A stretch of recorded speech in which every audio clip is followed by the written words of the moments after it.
제2장 데이터의 입력과 점검. 이 장에서는 엑셀이나 제3부의 R과 파이썬을 이용한 데이터 분석에 앞서서 데이터에 대한 기본적인 사항 및 데이터 입력, 점검 등에 대하여 소개한다. 데이터란 관심 있는 어떤 주제에 대해서 수집된 구조화된 정보로 정의할 수 있다. 데이터는 조사나 실험을 통해서 얻어지는데 데이터를 분석하기 위해서는 데이터의 코딩 설계가 적합해야 하고 알맞은 형태로 컴퓨터에 입력되어야 한다. 또한 입력된 데이터의 입력 과정이나 조사 과정에 오류가 없는지 점검해야 한다. 데이터란 무엇인가? 일반적으로 데이터는 관심 있는 어떤 주제에 대해서 수집된 구조화된 정보로 정의할 수 있다. 여기서 일반적인 의미의 데이터는 수치, 문자, 그림 등의 표현 양식과 관계없이 어떤 주제에 대한 구조화된 정보를 뜻한다. 데이터가 갖는 몇 가지 특징에 대해서 살펴보자. 첫째, 데이터는 구조화되어 있어야 한다. 어떤 조사 대상에 대해서 데이터를 수집하고자 한다면 데이터의 분석에 알맞은 일정한 규칙과 형태로 수집되고 정리되어야 한다. 특히 엑셀과 같은 스프레드시트나 SAS, SPSS, R 등의 통계 패키지를 이용하여 데이터를 분석하고자 한다면 각각의 소프트웨어에서 규정하는 형태로 데이터가 마련되어 있어야 분석할 수 있다.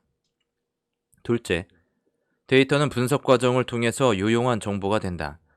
데이터는 분석 과정을 통해서 어떤 주제에 대하여 적절하고 널리 통용될 수 있고 깊이 있는 정보가 될 수 있다. 즉 데이터는 쓸모 있는 정보를 담고 있어야 한다. 그렇지 않으면 분석된 결과는 쓸모없는 것에 불과하게 된다. 셋째, 데이터는 수집되는 것이다. 데이터는 여러 방법으로 수집되는데 대개 수집된 데이터는 차후의 분석을 위해서 알맞은 형태로 변환하는 과정을 거치게 된다. 일반적으로 데이터는 통계조사나 실험 또는 관측을 통해서 얻어지는데 경우에 따라서는 이미 존재하는 데이터베이스에서 얻어지기도 한다. 넷째, 데이터는 어떤 주제 또는 관심 있는 주제에 대한 것이라야 한다. 데이터는 어떤 주제에 대한 구체적인 필요에 의해서 얻어진 것이다. 특히 좀 더 세분화해서 통계적 데이터를 정의하면 수치적 계산에 알맞은 또는 수치적 계산을 할 수 있는 데이터를 의미한다. 예를 들어 어떤 시험에서 학생들이 얻은 점수들은 바로 수치적으로 계산할 수 있는 통계적 데이터인 것이다. 즉, 통계적 데이터란 통계 분석을 통해서 좀 더 유용한 결과를 얻을 수 있는 데이터를 의미하는 것이다. 우리가 데이터를 수집하고 정리하여 분석하는 목적은 다양하지만 그 중에서 중요한 몇 가지를 정리하면 다음과 같다. 첫째, 데이터 수집과 분석이 기술적인 목적인 경우이다. 데이터 분석은 어떤 집단의 현상이나 특성 등을 있는 그대로 기술함으로써 자연현상이나 사회현상을 좀 더 정확하게 파악할 목적으로 진행된다. 둘째, 단순한 현상의 파악에서 한 걸음 더 나아가 어떤 현상의 인과관계를 밝힘으로써 그러한 현상이 왜 나타나게 되었는지를 규명하는 것이다. 셋째, 데이터를 수집하고 분석함으로써 경제현상이나 사회현상 속에 숨어있는 법칙성을 발견할 수 있고 이를 바탕으로 미래 상황의 전개를 예측하여 합리적인 의사결정에 도움을 줄 수 있다. 측정의 수준과 데이터의 종류. 데이터 수집 방법. 데이터는 일반적으로 관찰, 통계조사, 실험 등을 통해서 수집되는데 표본으로 표출된 조사 단위나 실험에서의 실험 단위로부터 정해진 측정 방법, 측정기구, 질문지 사용에 따라 측정하여 얻게 된다. 측정은 각각의 조사 단위의 어떤 특성을 일정한 기준에 따라 관측하여 각 조사 단위의 수치를 부여하는 작업으로 정의할 수 있다. 예를 들어 표본으로 뽑힌 사람들의 몸무게, 지능 혹은 취업 상태 등을 관측하여 수치로 나타낸다면 일종의 측정이라고 할 수 있다. 여기서 측정된 전체 자료를 데이터라고 한다. 한편 데이터는 기존에 존재하고 있는 자료로부터 얻을 수 있다. 예를 들어 제1장 예제 1.1에서는 통계청의 코시스 국가통계포털에서 연도별 출생 성비 데이터를 다운받아서 분석하였다. 통계청, 한국은행, 고용노동부, 환경부 등의 홈페이지를 방문하면 조사 또는 관측된 원자료를 분석하여 작성된 다양한 통계 결과를 얻을 수 있다. 데이터 관련 기본 용어. 우선 데이터의 입력과 처리를 공부하는데 가장 기본이 되는 용어들을 살펴본다. 데이터를 처리하는데 가장 기본적인 단위는 케이스이다. 경우에 따라서는 레코드라고 불리기도 한다. 케이스 또는 레코드란 데이터 세트에서 한 조사 단위에 대한 정보의 집합체를 뜻한다. 예를 들어 어떤 학교에서 100명의 학생에게 각각 국어, 영어, 수학 성적을 조사하여 데이터를 얻었다고 가정하자. 그러면 이 경우에 케이스는 각 학생들에게 대응되는 개념으로 한 학생으로부터 얻은 정보의 집합체가 바로 케이스로 형성하는 것이다. 즉, 이 데이터는 100개의 케이스로 구성되어 있다고 할 수 있다. 다른 예로 50개의 학교를 대상으로 전체 학생 수, 교사 수, 각종 시설물 현황, 재정 현황 등을 조사하여 데이터를 얻었다면 이 경우에 케이스는 학교에 대응되는 개념으로 한 학교에서 얻은 정보의 집합체가 바로 하나의 케이스를 이루는 것이다. 데이터를 이해하는 데 또 다른 중요한 개념인 변수에 대하여 살펴보자. 변수는 다른 용어로 필드라고도 하는데 대개 변수 또는 변량이란 용어가 일반적으로 사용된다. 변수란 각 조사 단위로부터 측정된 개별적인 속성들을 말한다. 예를 들어 어느 영어 학원에서 수강생을 대상으로 학력과 성별에 따른 영어 학습 능력의 차이를 비교한다고 하자. 이를 위해 학원 수강생 150명을 대상으로 영어 시험을 치르고 각 수강생으로부터 고유 번호, 학력, 성별, 영어 점수 등을 조사하였다면 이 데이터의 케이스는 150개이고 변수는 4개로 구성되어 있다고 할 수 있다. 또한 각 수강생의 어떤 변수에 대한 측정 값을 값, value 또는 entry라고도 한다. 이들 용어들을 예를 통해서 살펴보자. 어느 단체에서 10명을 표본으로 추출하여 각 개인으로부터 이름, 성별, 나이, 학력, 월 수입, 단위 만원을 조사하는 경우를 생각해보자. 개념적으로 보면 이러한 조사에서 홍길동이라는 사람이 표본으로 뽑혀서 조사되었다면 얻게 되는 데이터는 다음과 같을 것이다. 이름 홍길동, 성별 남자, 나이 29, 학력 고졸, 월 수입 180. 또한 다른 조사 대상자인 성춘향이 표본으로 추출되어 조사되었다면 마찬가지로 다음과 같은 데이터를 얻을 수 있을 것이다. 이름 성춘향, 성별 여자, 나이 27, 학력 대졸, 월 수입 190. 일반적으로 같은 조사의 조사 대상자들은 같은 조사 항목들에 대해서 응답하게 된다. 여기서 홍길동이나 성춘향 같은 각 개인에 대한 정보의 집합체를 케이스 또는 레코드라고 한다. 앞선 설명에서는 이미 2개의 케이스를 소개한 것이다. 또한 각 개인을 대상으로 같은 속성들, 이름, 성별, 나이, 학력, 월 수입을 조사하고 있는데 이와 같이 각 케이스에 대해서 조사되는 속성들을 변수라고 한다. 또한 각 변수를 구성하는 각각의 데이터 값을 값이라고 한다. 그래서 홍길동의 케이스에서 월 수입 변수의 값은 180이라고 할 수 있다. 예제 2.1에서 제시된 데이터들은 표 2의 1과 같은 행렬 형태로 표시하면 훨씬 이해하기 쉽다.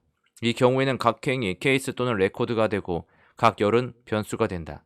표 2의 1의 임꺽정의 케이스에서 학력 변수의 점로 표기된 것은 결측치인 것을 나타낸다. 일반적으로 변수는 수치 변수와 문자 변수로 구분할 수 있다. 수치 변수는 궁극적으로 수학적 연산을 할 수 있는 것으로 예제 2.1에서 나이 변수나 월 수입 변수가 이에 해당한다. 문자 변수는 수학적 연산을 할 수 없는 변수로 예제 2.1에서 이름 변수, 성별 변수, 학력 변수가 이에 해당한다. 그런데 성별인 경우에는 남자에게 1을 부여하고 여자에게 1을 부여하여 수치 변수인 것처럼 바꿀 수는 있지만 수치로서 의미를 갖는 것은 아니어서 이 변수에 대한 수학적 연산은 의미가 없다. 일반적으로 수치 변수와 문자 변수에 대한 구분은 데이터를 분석하는 데 대단히 중요하다. 대부분의 통계 분석은 수치 변수에 대한 것이다. 측정의 수준. 수집된 데이터는 변수의 측정 방법에 따라 명목형 변수, 순서형 변수, 연속형 변수, 구간형 변수, 비율형 변수로 구분된다. 이러한 구분은 변수의 측정 과정에서 사용된 측정의 수준에 따라서 결정된다. 만약 어떤 변수가 명목 척도로 측정되었다면 명목형 변수가 되고 순서 척도로 측정되었다면 순서형 변수가 된다. 또한 변수가 구간 척도와 비율 척도로 측정되었다면 연속형 변수가 된다. 일반적으로 조사를 통해서 얻은 변수들을 분석할 때 중요한 것은 명목형 변수인지 순서형 변수인지 아니면 연속형 변수인가를 구분하는 것이다. 명목 척도. 명목척도, 명명척도는 각각의 조사 단위가 어떤 속성을 지니고 있는지 또는 어떤 범주에 속하는지에 따라 분류하는 것을 말한다. 예를 들어 인종, 지지정당, 성별, 출신 지역, 종교 등의 속성을 측정하여 얻은 변수가 이에 해당한다. 이러한 경우에는 각 구분에 대해서 서로 다른 의미의 숫자를 1대1 대응시켜 표현할 수 있다. 명목척도로 측정된 값은 운동선수의 등번호와 같이 각 범주를 구분해주는 역할 이외에 다른 의미는 없다. 예를 들어 조사 대상자의 성별을 묻는 질문에 대해서 남자에게는 1을 부여하고 여자에게는 2를 부여하여 숫자화한 경우에 부여된 숫자에는 두 범주를 구분하는 것 이외에 다른 의미는 없다. 이 경우에 1이라는 부호 대신에 A, B를 사용할 수도 있다. 명목형 변수의 값은 단지 구분을 목적으로 부여된 기호에 불과하기 때문에 숫자 간의 대소 비교라든가 연산은 아무런 의미가 없다. 순서척도, 서열척도에서 각 조사 단위에 부여된 수, 측정된 값은 어떤 특성을 많이 또는 적게 지니고 있는가에 따라 정해진다. 순서형 척도는 어떤 의견에 대한 찬성 또는 반대 정도를 묻는 질문, 적극적 찬성, 찬성 반대, 적극적 반대이나 제품이나 서비스의 질을 묻는 질문, 아주 좋음, 약간 좋음, 보통 약간 나쁨, 아주 나쁨에서 흔히 볼 수 있다. 예를 들어 어떤 제품에 대한 선호도 조사에서 아주 좋아한다 5점, 좋아한다 4점, 보통이다 3점, 싫어한다 2점, 아주 싫어한다 1점과 같은 보기가 주어지는 경우이다.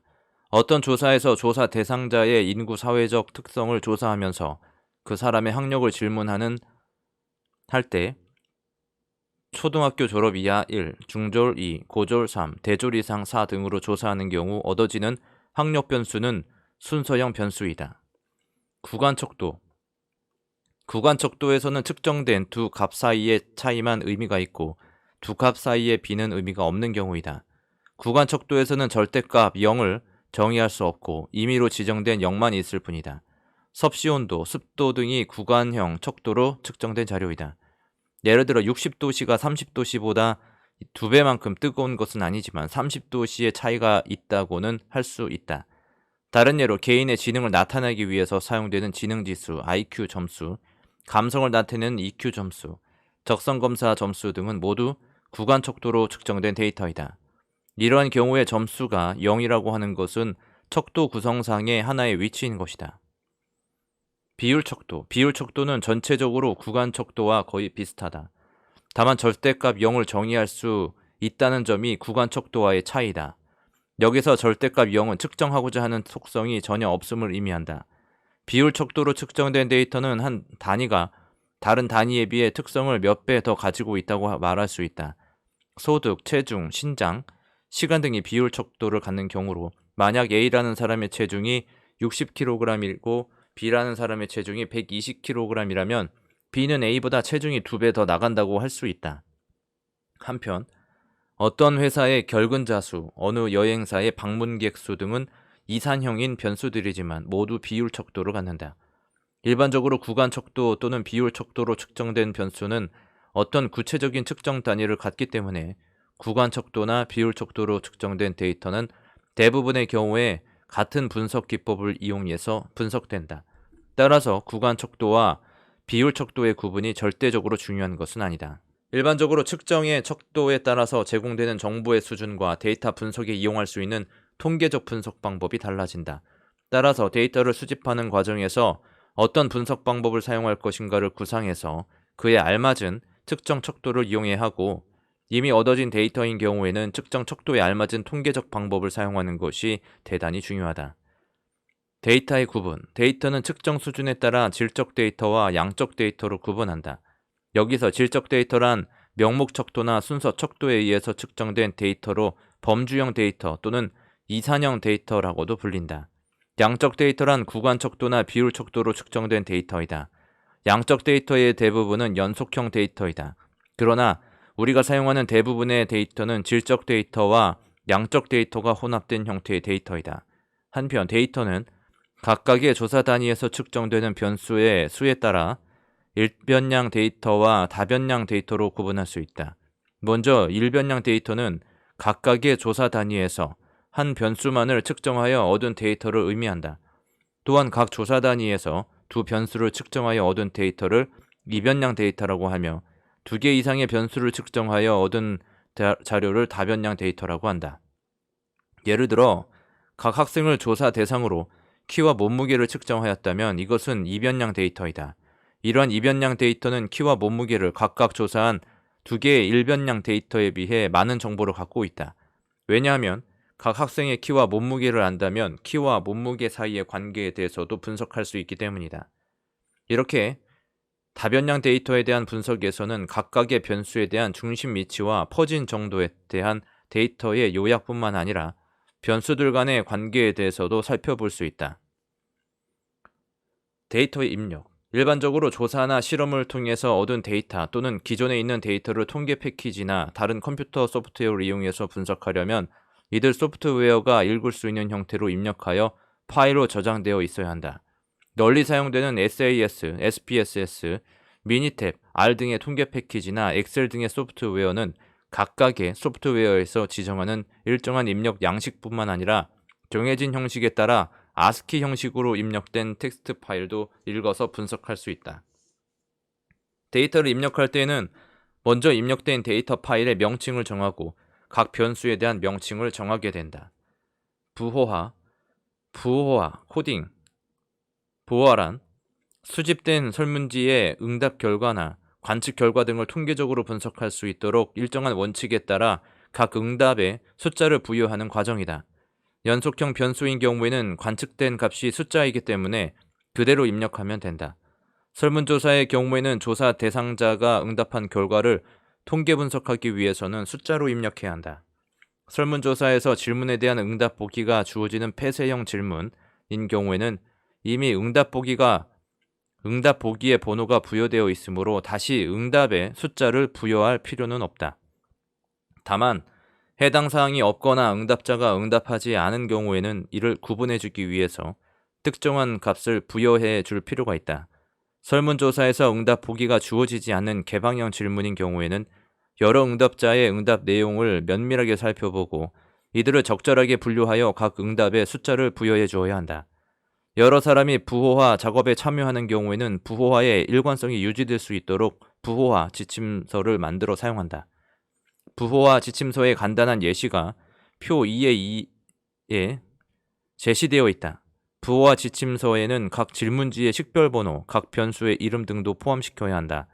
질문지의 식별번호는 입력된 데이터에서 오류가 발견되었을 때 질문지를 찾아서 대조해 봄으로써 부호화나 입력 과정의 오류를 확인하여 수정할 목적으로 사용된다. 예를 들어 지방자치제가 지역 발전에 미친 영향을 살펴보기 위해서 표본조사를 실시하는 경우를 살펴보자. 문제를 간단히 하기 위해서 전체 조사 결과 중에서 일부만을 간추려 데이터 코딩 설계와 입력 방법에 대해서 알아보자. 먼저 설문지의 내용을 살펴보면 설문 1과 설문 2는 지방자치제의 역할을 묻는 문항이고 설문 3, 4, 5는 응답자의 속성을 묻는 문항으로 구성되어 있다. 이렇게 조사를 통해서 응답을 얻게 되면 데이터를 입력하기 전에 어떻게 입력해야 더 간편하고 효과적으로 분석할 수 있는지를 먼저 생각해야 하는데 이를 부호화 설계라고 한다. 데이터 부호화 단계에서는 각각의 변수에 대해서 알맞은 변수 이름을 지정해 주어야 하고 텍스트 파일 형식으로 입력한다면 각각의 변수 값의 입력열, 입력의 시작 지점과 끝 지점을 결정해야 한다. 또한 각각의 변수에 대해서 변수 값으로 가질 수 있는 수치와 각 수치에 대한 의미를 간략하게 설명하여 입력된 데이터의 내용을 누구나 쉽게 이해할 수 있도록 해야 한다. 표 2의 2는 앞서 제시한 설문에 대한 부호화의 한 가지 방법으로 텍스트 파일의 형태로 저장하기 위해서 각 변수에 대해 입력열을 지정하였다. 이렇게 데이터 입력 방법을 결정하고 나면 직접 데이터를 입력하여 파일로 저장해야 한다. 결국 데이터를 입력하는 것은 얻어진 데이터를 행렬 또는 직사각형 형태, 데이터를 직사각형 형태로 입력하면 변수와 케이스를 명확하게 구분할 수 있어서 데이터의 분석이 쉬워진다.로 입력하고 저장해서 통계 소프트웨어나 다른 컴퓨터 소프트웨어를 통해서 분석하기 위함이다. 일반적으로 데이터 파일은 텍스트 파일, 스프레드시트나 데이터베이스 파일, 통계 패키지 시스템 파일의 형태로 만들 수 있다. 데이터 파일의 종류. 텍스트 파일. 텍스트 파일 또는 ASCII 파일이란 자료 저장 시 ASCII라는 코드 형식으로 저장된 파일을 말한다. 텍스트 파일은 가장 간단한 파일의 형태로 여러 편집기를 이용하여 쉽게 만들 수 있다. 예를 들어 문서 편집기 한글 2018을 이용하여 데이터를 입력하고자 한다면 먼저 일정한 양식으로 데이터를 입력하고 난 뒤 파일, 다른 이름으로 저장하기를 선택하고 파일 형식을 텍스트 문서로 선택하면 됩니다. 통계 패키지, 스프레드시트, 데이터베이스 프로그램, 문서 편집기 등 거의 모든 응용 프로그램들은 텍스트 파일을 읽어드릴 수 있다. 그림 2의 1은 표 2의 2에서 제시한 부호와 지침에 따라서 데이터를 입력하는 것이다. 텍스트 파일로 저장된 데이터는 엑셀이나 SPSS 등을 비롯한 통계 패키지의 자료 입력 화면에서 바로 이용할 수 있는데 자료가 저장된 형식에 따라 자유 형식과 고정 형식으로 구분하여 부른다. 자유 형식의 파일이란 그림 2의 1이나 그림 2의 2와 같이 변수와 변수 사이의 구분을 하나 이상의 공백으로 구별해 주면서 만든 파일이다. 한편 고정 형식의 파일이란 그림 2의 3과 같이 각 변수가 위치한 열, 컬럼을 정한 후 이 정해진 열의 자료를 위치하게 하여 만들어진 파일이다. 다음 사례를 통해서 두 가지 형식으로 만들어 데이터를 SPSS에서 읽어드리는 방법을 살펴보자. 그림 2의 3은 그림 2의 2와 같은 데이터이지만 고정 형식으로 저장된 파일인데 첫 행의 월 수입 60과 마지막 행의 월 수입 70을 어떻게 적었는지 주목해야 한다. 그림 2의 3에서 데이터는 첫 번째 열부터 입력된 것이다. 이렇게 고정 형식으로 저장된 파일은 어느 변수가 어느 열에 위치하는지 정리되어 있어야 한다. 예를 들어 그림 2의 3의 데이터는 표 2의 3처럼 입력열을 지정하는 것이다. 일반적으로 변수의 개수가 적으면 자유 형식을 많이 사용하고 변수의 개수가 많으면 하드디스크의 공간을 절약하기 위해 고정 형식을 사용한다. 예를 들어 SPSS에서 텍스트 파일을 읽을 때는 자유 형식이나 고정 형식에 따라 읽는 방법을 약간의 차이가 있다. 텍스트 파일, 자유 형식, 자료 입력 화면의 파일 메뉴에서 데이터 가져오기, 텍스트 데이터를 선택하여 고정 형식과 자유 형식에 따라 구분하여 불러온다. 이때 불러올 파일 이름을 물으면 직접 파일 이름을 입력하거나 경로를 선택하여 화면에 원하는 파일, 확장자가 txt인 파일이 기본이 나타나면 선택하면 된다. 텍스트 파일, 고정 형식, 자료 입력 화면의 파일 메뉴에서 외부 파일 불러오기, 텍스트 파일, 고정 형식을 선택한다. 이때 위와 같이 원하는 파일이 있는 경로를 찾고 그 파일을 선택한다. 파일이 선택되면 화면에 선택된 파일의 데이터를 열 눈금자 밑에 보여주고 고정 형식 자료의 열 번호를 입력하는 창이 그림 2의 4와 같이 나타난다. 변수를 구분하는 열 번호를 입력한 후 구분 삽입을 클릭하여 변수를 구분하고 이후 알맞은 변수명을 지정해준다. 한편 텍스트 파일로 저장된 데이터는 다른 통계 패키지나 엑셀과 같은 스프레드시트에서도 쉽게 읽을 수 있다. 텍스트 파일로 저장된 데이터를 엑셀에서 읽어오는 방법은 제6장에서 설명한다. 만약 그림 2의 1에서 입력한 데이터를 survey.dat라는 파일명으로 저장하였다고 가정하면 그림 2의 5와 같이 작성된 SAS 프로그램을 통해서 입력된 데이터를 읽을 수 있다. 프로그램에서 첫 번째 줄은 읽은 데이터를 SAS 내에서 survey라는 이름으로 지정한다. 두 번째 줄은 입력된 데이터가 위치한 곳을 명시해준다. 세 번째 줄은 입력된 데이터에 대해서 변수 이름을 지정하는 것으로 모두 6개의 변수 id, c1, c2, p1, p2, p3가 있음을 알려주고 이들 중에서 첫 번째 변수인 id는 뒤에 달러를 이용하여 문자형 변수라는 점을 알려주고 있다. 스프레드시트나 데이터베이스 파일. 현재 대부분의 컴퓨터 사용자들은 엑셀과 같은 스프레드시트 프로그램이나 액세스와 같은 데이터베이스 프로그램을 이용하고 있는데 데이터의 입력을 위해서 이 프로그램들을 이용할 수 있다. 스프레드시트 프로그램은 간편하게 데이터를 입력할 수 있기 때문에 소규모 데이터의 입력에 널리 사용된다. 일반적으로 스프레드시트의 열은 변수를 나타내고 행은 케이스를 나타낸다. 그림 2의 6은 앞서 제시한 데이터를 엑셀에 입력하여 얻은 화면이다. 한편 널리 사용되고 있는 스프레드시트나 데이터베이스를 이용해서 입력한 데이터 파일은 대부분의 통계 패키지에서 쉽게 읽을 수 있다. SPSS에서도 파일 메뉴에서 열기, 엑셀 파일을 선택하면 외부에 만들어진 엑셀 데이터 파일을 읽어올 수 있다. SPSS에서 데이터 입력. SPSS를 이용해서 데이터를 분석하기 위해서는 데이터를 읽어야 한다. 데이터 분석을 위해서 데이터를 입력하는 한 가지 방법은 직접 SPSS의 워크시트에 데이터를 입력하는 것이다.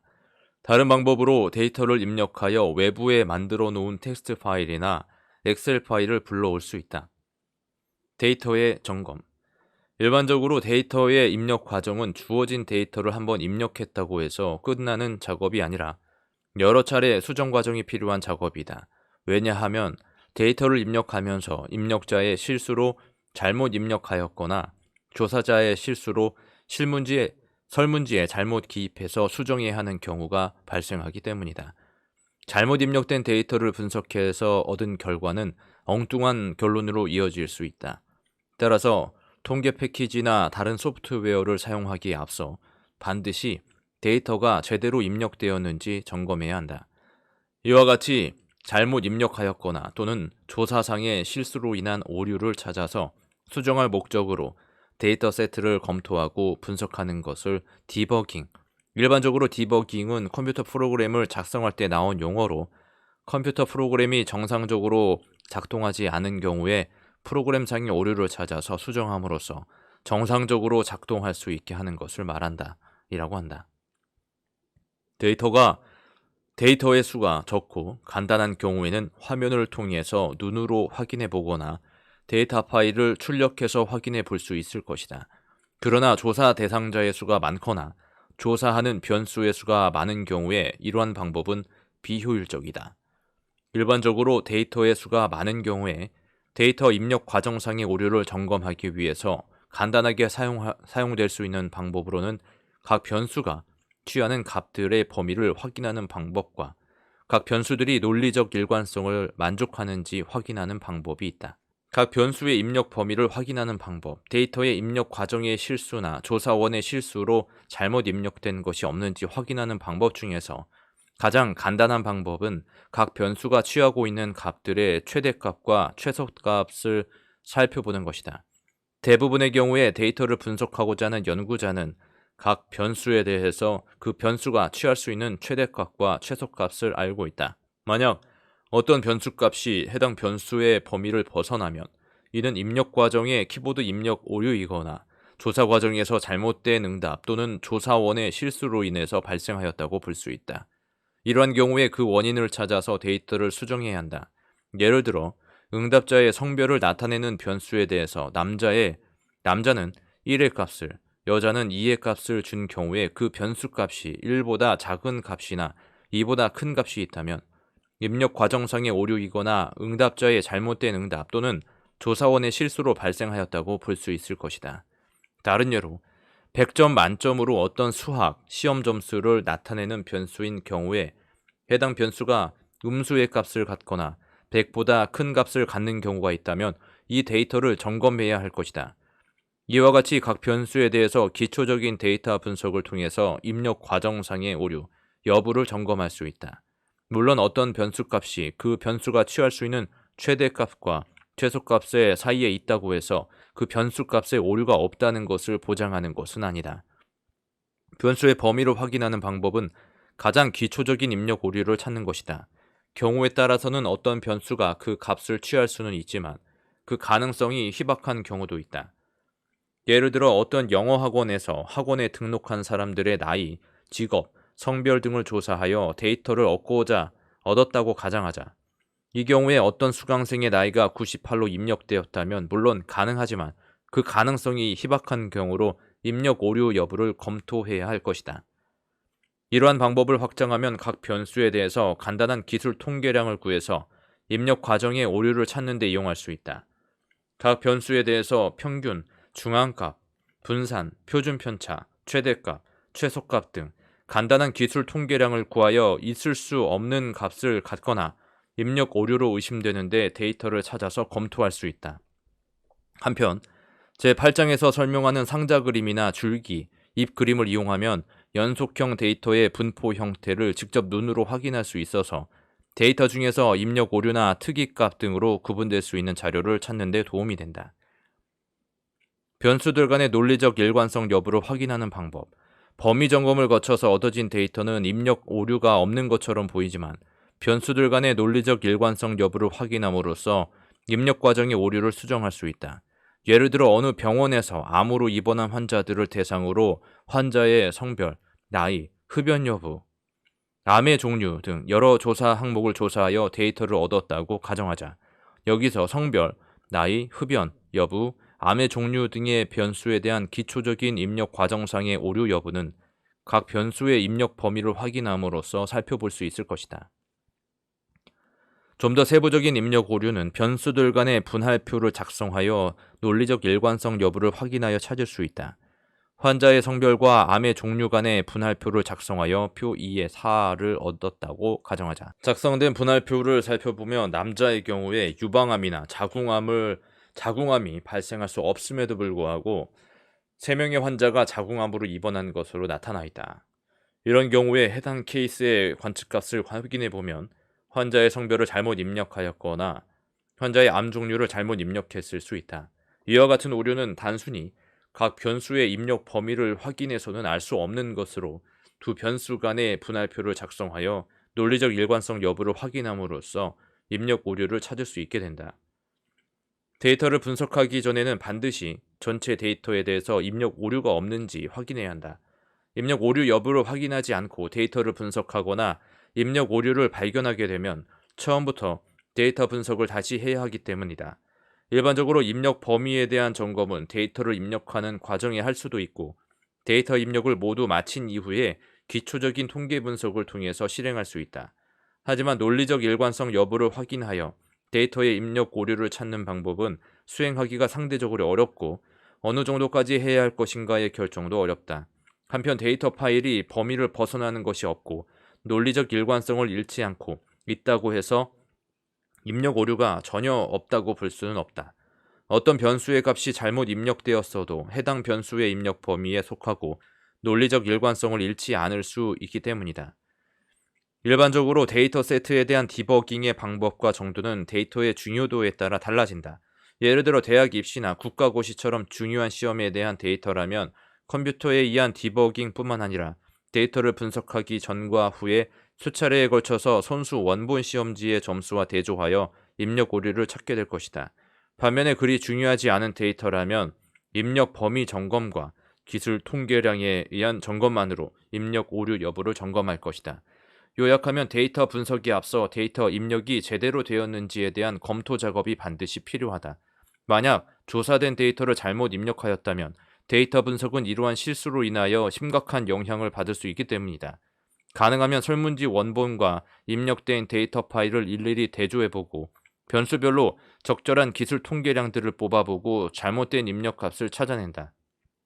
예를 들어 연속형 변수이면 평균, 표준편차, 최대값, 최소값, 중앙값, 히스토그램, 줄기 잎 그림 등을 구해보고 명목형 변수인 경우에는 빈도를 구해보거나 분할표를 작성하여 잘못된 입력값에 대한 검토를 통계 분석 전에 실시해야 한다. 또한 실제 데이터의 분석에서는 이렇게 데이터 자체에 대한 디버깅뿐만 아니라 입력된 데이터를 읽거나 분석하는 프로그램의 디버깅도 대단히 중요하다.